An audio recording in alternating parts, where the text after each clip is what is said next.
श्री गुरुदेव दत्त। तू दक्षिणेकडील भीमा अमरजा संगमावरील गाणगापूर या क्षेत्री जा। त्या संगमाला पाप विनाशी तीर्थ असे म्हणतात। या तीर्थात स्नान केलेस की तुझे सर्व पाप नष्ट होईल आणि तू पाप मुक्त होशील। रत्नाईला असा उपदेश करून श्री गुरु आपल्या शिष्यांसह दक्षिणेकडील त्र्यंबकेश्वर क्षेत्री गेले। येथेच गोदावरी नदीचा उगम आहे। या तीर्थक्षेत्राचे महात्म्य फार मोठे आहे। पुराणात ते विस्ताराने सांगितले आहे। ते मी तुला आता थोडक्यात सांगतो, ते कृपया लक्षपूर्वक ऐक। असे सांगून सिद्धयोगी नामधारकाला गोदा महात्म्य सांगू लागले। भगवान शंकरांनी गंगेला आपल्या जटामुकुटात धारण केले होते। त्या काळी गौतम ऋषींसह अनेक ऋषीमुनी तपस्वी त्र्यंबकेश्वर क्षेत्रात तपश्चर्या करीत होते। ते सर्वजण उदरनिर्वाहासाठी भात शेती करीत असत। एकदा त्या सर्वांनी विचार केला, भगवान शंकराच्या मस्तकावरील गंगा जर क्षेत्री आणली तर शेतीला भरपूर पाणी मिळेल, त्यामुळे सर्व लोकांचे कल्याण होईल। पण ती गंगा कोण आणू शकेल? हे कार्य फारच कठीण आहे।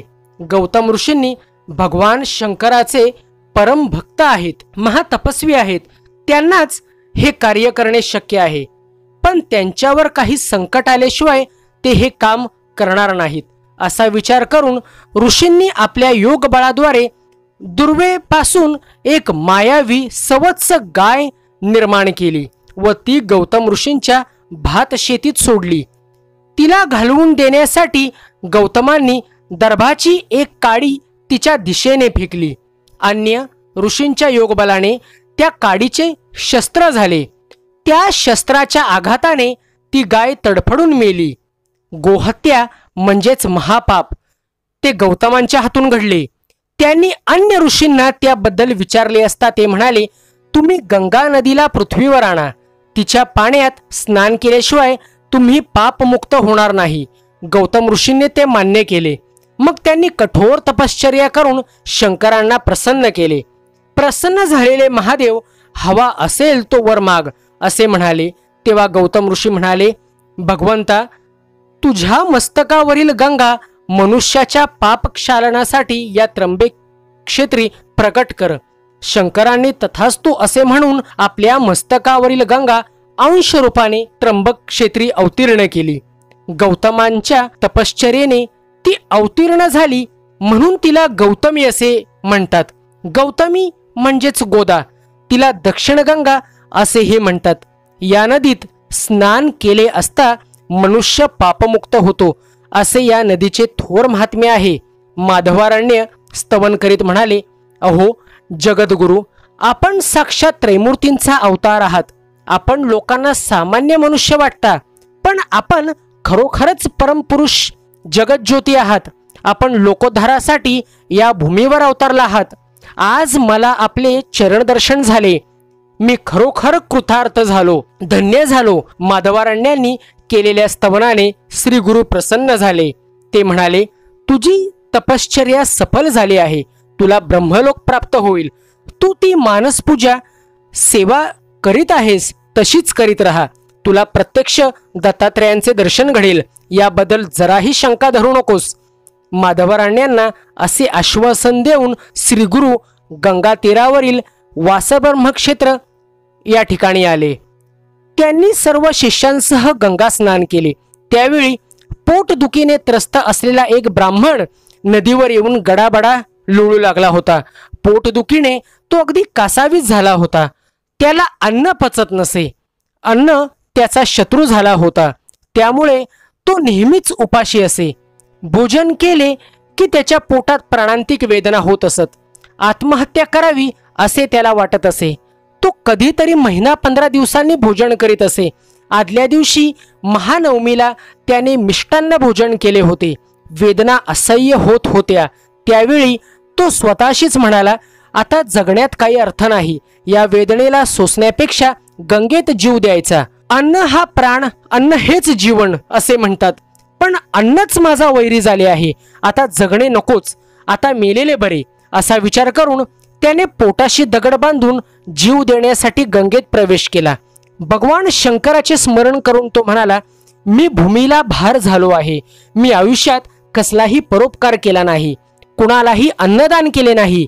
या पूर्वीच्या जन्मात मी जे कर्म केले त्याचेच मी फळ आता भोगतो आहे.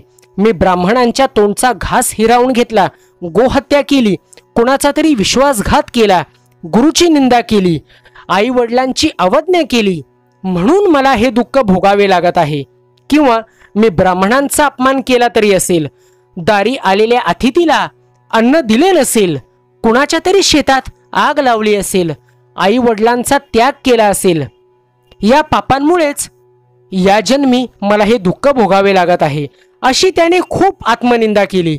आता आत्महत्येशिवाय तोरणोपाय नाही असा विचार करून तो नदीच्या पाण्यात शिरला. श्री गुरूंनी त्या ब्राह्मणाला पाहिले. त्यांनी आपल्या शिष्यांना पाठवून त्या ब्राह्मणास बोलावून घेतले. मग श्री गुरु त्याला म्हणाले, अरे, आत्महत्या हे महापाप आहे. तू कशासाठी आत्महत्या करीत आहेस? मला सगळे काही सांग. त्या ब्राह्मणाने आपल्या पोटदुखीबद्दल सर्व काही सांगितले. हे ऐकताच श्री गुरु म्हणाले, तू कसलीही चिंता करू नकोस. तुझे दुखणे गेले म्हणून समज. माझ्याजवळ या व्याधीवर औषध आहे. आता तू पोटभर जेवू शकशील. तुझे पोट दुखणार नाही. कसलीही शंका धरू नकोस, घाबरू नकोस. हे ऐकताच त्या ब्राह्मणाला अगदी हायसे वाटले. याच वेळी तेथे अजून एक ब्राह्मण आला. तो ग्रामाधिकारी होता. श्री गुरूंनी विचारपूस केली तेव्हा तो म्हणाला, मी कौंडिण्य गोत्री आपस्तंभ शाखेचा ब्राह्मण असून माझे नाव सायदेव आहे. कडगंजी गावचा रहिवासी असून पोटासाठी सेवा चाकरी करतो. मी एका यवनाकडे चाकरी करत असून 1 वर्षापासून गावचा अधिकारी म्हणून काम करत आहे. आज आपले दर्शन झाले, मी धन्य झालो. आपणच या विश्वाचे तारक आहात. आज आपल्या दर्शनाने माझे जन्मोजन्मीचे पाप नाहीसे झाले. गंगा मनुष्याचे पाप जसे नाहीसे करते, चंद्र जसा मनुष्याचा ताप नाहीसा करतो व कल्पवृक्ष जसे दारिद्र्य नाहीसे करते, परंतु एका सद्गुरूंच्या दर्शनाने या तिन्ही गोष्टी नाहीशा होतात. सायदेवाचे असे स्तवन केले असता श्री गुरु प्रसन्न झाले व म्हणाले, सायदेवा, हा ब्राह्मण पोटदुखीने अगदी बेजार झाला आहे. तो आत्महत्या करण्यास निघाला होता, पण मी याला थांबविले आहे. त्याला खूप भूक लागली आहे. त्याला तुझ्या घरी ने व त्याला उत्तम भोजन दे.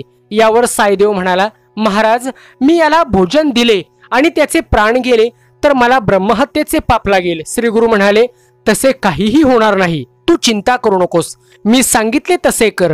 हे अन्न खाल्ल्यानेच हा व्याधीमुक्त होईल. सायदेव म्हणाले, स्वामी महाराज, आज तुम्ही माझ्या घरी भोजन करावे अशी माझी फार इच्छा आहे.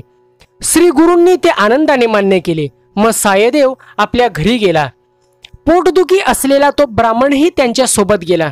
सिद्धयोगी नामधारकाला म्हणाले, नामधारका, त्याच वेळी आम्हीही तेथेच होतो. श्री गुरु भिक्षेसाठी म्हणून आले. ते कबूल केल्याप्रमाणे आपल्या शिष्यांसह सायदेवाच्या घरी गेले. सायदेवाला व त्याच्या पत्नीला अतिशय आनंद झाला. त्यांनी श्री गुरूंचे स्वागत करून त्यांची यथासांग षोडशोपचारे पूजा केली. त्यांच्याबरोबर आलेल्या सर्व शिष्यांनाही वंदन केले. त्यांच्या भक्तिभावाने प्रसन्न झालेल्या श्री गुरूंनी सायदेवाला आशीर्वाद दिला. तुम्हाला उत्तम दीर्घायुषी संतती प्राप्त होईल. तुमच्या वंशाची वृद्धी होईल. तुमच्या वंशात गुरुभक्तीची परंपरा कायम राहील. या वरदानाने सायदेवास व त्याची पत्नी जाखाई यांना अतिशय आनंद झाला. त्यांनी श्री गुरुस, त्यांच्या सर्व शिष्यास व त्या पोटदुखी असलेल्या ब्राह्मणासही सुग्रास भोजन दिले. श्री गुरूंच्या आज्ञेने तो व्याधीग्रस्त ब्राह्मणही पोटभर जेवला आणि गुरूंच्या कृपाशीर्वादाने त्याच क्षणी व्याधीमुक्त झाला. हे पाहून सर्वांना मोठे आश्चर्य वाटले. सिद्धयोगी नामधारकाला म्हणाले, नामधारका, सूर्योदय झाला असता अंधार शिल्लक राहील का? श्री गुरुदत्तात्रेयांची कृपा झाली असता मनुष्याचे पाप, ताप, दैन्य, दुःख राहणारच कसे? श्री गुरु कृपा झाली असता मनुष्याचे जन्मजन्मांतरीचे सर्व दोष नाहीसे होतात. ग्रंथकार सरस्वती गंगाधर श्री गुरुचरित्र विस्ताराने सांगत आहेत. ज्याला आपले कल्याण व्हावे असे वाटते त्याने ते श्रद्धापूर्वक आणि एकाग्र चित्ताने श्रवण करावे.